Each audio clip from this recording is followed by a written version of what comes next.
सत्ता में ना रहने के बावजूद शरीफ आदमी की चप्पल की आवाज बहुत दूर तक गूंजती है। मुझे शर्म आती है प्रधानमंत्री मोदी के उस गृह मंत्री के पत्र पर, जो पत्र लिखा जाता है जिसमें बोला जाता है मोदी साहब से, गृह मंत्री से, और उसके बाद भारतीय जनता पार्टी को दस्त लग जाते हैं।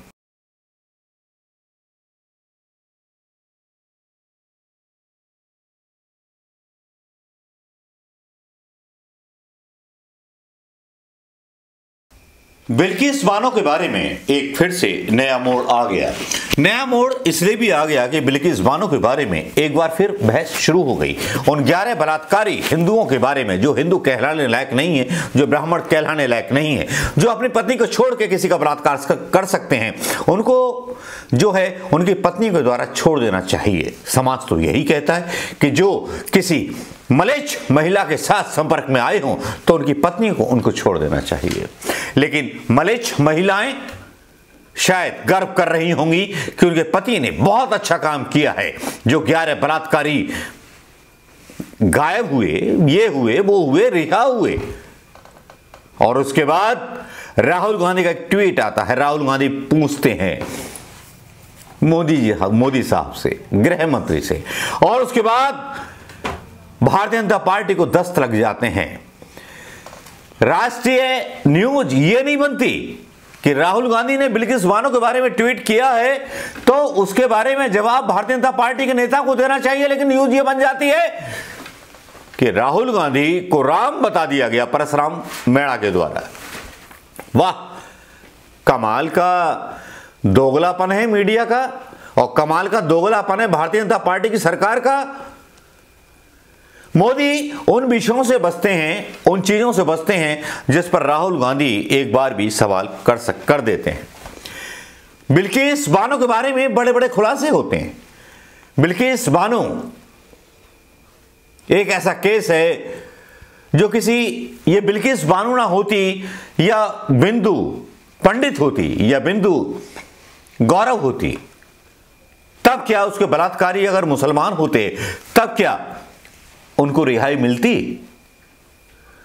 देश के प्रधानमंत्री को सारे लोगों को एक निगाह से देखना चाहिए, और सत्ता पाने के लिए इस तरह के कमजोर लिए गए निर्णय सत्ता को भी कमजोर करते हैं, और इंटरनेशनल मीडिया भी इन पर सवाल उठाता है। मुझे शर्म आती है प्रधानमंत्री मोदी के उस गृह मंत्री के पत्र पर, जो पत्र लिखा जाता है जिसमें बोला जाता है, पहले ये बोला जाता है कि राज्य सरकार ने अनुशंसा की है कि इनके साफ चाल चलन पर इनको रिहा किया जा रहा है। गर्मी जब आई, जब राहुल गांधी ने ट्वीट किया, राहुल गांधी ने ट्वीट किया बिल्किस बानो के बारे में, क्योंकि राहुल मौका तो कुछ चूकते नहीं है, क्योंकि राहुल जो हैं सबसे बड़े दुश्मन हैं बीजेपी के, क्योंकि राहुल ही वो है जो इनको जूते भी लगाता है और इनकी अकल भी ठिकाने रखता है। सत्ता में ना रहने के बावजूद शरीफ आदमी की चप्पल की आवाज बहुत दूर तक गूंजती है। कल देर शाम को गुजरात सरकार का वो हलफनामा सर्वविदित हुआ, जो कि बिल्किस बानो के 11 बलात्कारियों की रिहाई पर सुप्रीम कोर्ट ने उनसे जवाब मांगा था। और उसके में से अब यह साफ हो गया है कि ये 11 बलात्कारियों की रिहाई उसी दिन, जिस दिन प्रधानमंत्री लाल किले की प्राचीर से महिला सुरक्षा की बात करते हैं, अमित शाह की स्वीकृति से हुई थी। गृह मंत्रालय ने 28 जून की आई हुई गुजरात सरकार की एप्लीकेशन को 10 जुलाई को 2 हफ्ते के अंदर फटाफट स्वीकृत किया कि हां 11 बलात्कारी रिहा हो सकते हैं। वो 11 बलात्कारी जिन्होंने 5 महीने की एक प्रेग्नेंट औरत का रेप किया, उसकी मां का रेप किया, उसकी 3 साल की बच्ची का सिर दीवार में फोड़ दिया और उसके परिवार के 7 सदस्यों की निर्मम हत्या करी। वो 11 बलात्कारी नरेंद्र मोदी के गृह मंत्री अमित शाह की स्वीकृति से रिहा हुए हैं। सवाल बहुत सारे हैं। सबसे पहला सवाल तो यह है कि जिस देश में गृह मंत्रालय की कुर्सी पर कभी सरदार पटेल लौह पुरुष बैठते थे, क्या अमित शाह को उस पर बैठे रहने का 1 मिनट का भी नैतिक अधिकार है? और गृह मंत्रालय बन क्या रहा है? बलात्कारियों का, हत्यारों का, कुकर्मियों के साथ खड़े रहने वालों का गिरोह। अजय मिश्र टेनी भी बने हुए हैं, अमित शाह भी बने हुए हैं। उसके बाद एक बड़ा सवाल यह उठता है कि इसकी खिलाफत, इस रिहाई की खिलाफत सीबीआई ने, उस स्पेशल कोर्ट ने जिसने इनको दोषी पाया था और वहां के एसपी ने की। उन लोगों ने कहा यह एक बहुत ही संगीन जुर्म है, महिलाओं और बच्चों को भी नहीं बख्शा गया था, उनको बिल्कुल नहीं रिहा करा जाना चाहिए। उसके बाद भी गुजरात की सरकार ने अमित शाह की हरी झंडी और स्वीकृति के बाद उनको रिहा किया। ये लोग हजार दिन तो पैरोल पे और फरलों पे बाहर रहे थे, मतलब 3.5 4 साल तो ये आजाद मस्त घूम रहे थे। लेकिन आज सवाल है मौन का, आज सवाल है प्रधानमंत्री के मौन का, आज सवाल है अरविंद केजरीवाल के मौन का। आप तो कभी कुछ नहीं बोलते केजरीवाल जी, बार बार गुजरात जा रहे हैं, अभी भी चुप रहिएगा, आज भी कुछ नहीं बोलिएगा। अब तो यह सर्वविदित है कि अमित शाह की रहनुमाई से ये लोग रिहा हुए थे, अभी भी चुप रह जाइएगा। खैर वो आपका मसला है, लेकिन आज इस देश को यह पूछना और समझना जरूरी है कि क्या बलात्कारियों के भरोसे, क्या उनके बल पर, क्या उनको खुश रख के अब चुनाव लड़े जाएंगे? और अगर ऐसा है तो प्रधानमंत्री लाल किले की प्राचीर से आइंदा महिला सम्मान और महिला सुरक्षा की बात मत कीजिएगा। और अगर वाकई में आपके शब्दों में लेश मात्र भी सच था तो निकाल फेंकिए अमित शाह को, जिन्होंने स्वीकृति 2 हफ्ते के अंदर इन 11 बलात्कारियों की रिहाई की दी।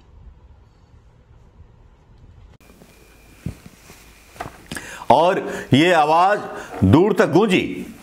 प्रधानमंत्री के वादे और इरादे के अंतर साफ हैं। पीएम ने महिलाओं के साथ सिर्फ छल किया है। और ये ट्वीट आने के बाद बीजेपी को पतले दस्त छूट जाते हैं। सुप्रिया श्रीनाथ की प्रतिक्रिया इस पर आती है के बारे में जब यह खुलासा होता है कि गृह मंत्री के ऑर्डर थे, पहले राज्य सरकार की बात थी, गृह मंत्री के ऑर्डर थे और प्रधानमंत्री मोदी के ऑर्डर थे, तो ये एक चुनावी शगुफा ही मानूंगा। भले ही कांग्रेस के लोग या देश के लोग इस बात को लेकर के, विपक्षी लोग इस बात को लेकर के खुश हो रहे हों कि बिल्किस बानो के बारे में हमने बड़ा खुलासा कर दिया, लेकिन मीडिया और व्हाट्सएप यूनिवर्सिटी इस खुलासे को कुछ इस तरह से बता रही है कि हिंदू मुसलमानों के साथ कुछ भी करेंगे तब प्रधानमंत्री मोदी और अमित शाह तो हैं सबको संभालने के लिए। आप कीजिए बलात्कार बिल्किस बानो के पता नहीं कितनी औरतों के साथ, आप देश की एकता अखंडता को तोड़िए, कीजिए बलात्कार, आप रिहा कर दिए जाएंगे। गृह मंत्रालय का पत्र आ जाता है, सबका पत्र आ जाता है। कितनी शर्मनाक स्थिति है हमारे देश में कि राहुल गांधी जब ट्वीट करते हैं उसके बाद भी बेशर्मी के साथ कोई मीडिया इस पर सवाल नहीं उठाता। हिजड़े बनकर के बैठ जाता है मीडिया बिल्किस बानो के ऊपर। लेकिन इतना साफ हो गया कि इस देश को तोड़ने की, इस देश में बर्बादी करने की शायद सुपारी चीन ने दी है, क्योंकि चीन ने आज एक नक्शा गलवान घाटी का अपने यहां भी चलाया। वहां गलवान घाटी के वीडियो डाले गए जहां अपनी उपलब्धि बताई गई संसद में, जबकि Sudhir Chaudhary black and white करके, मतलब व्हाइट खबरों को ब्लैक करके दिखा रहा था। वो ये दिखा रहा था कि चीन जो है बदनाम कर रहा है, तो मोदी जी जो है चीन को बैन क्यों नहीं करते हैं? रघुराज रामन का भी एक जो है खबर आई जिसमें मोदी की बहुत बड़ी आलोचना है। उसके बारे में खैर बाद में बातें करेंगे। खबरें बहुत होती हैं जिसके बारे में ना तो मोदी मीडिया बात करता है और सारे यूट्यूबर्स भी अपने अपने हिसाब से चीज़ों को चुन लेते हैं। नमस्कार, जय हिंद दोस्तों।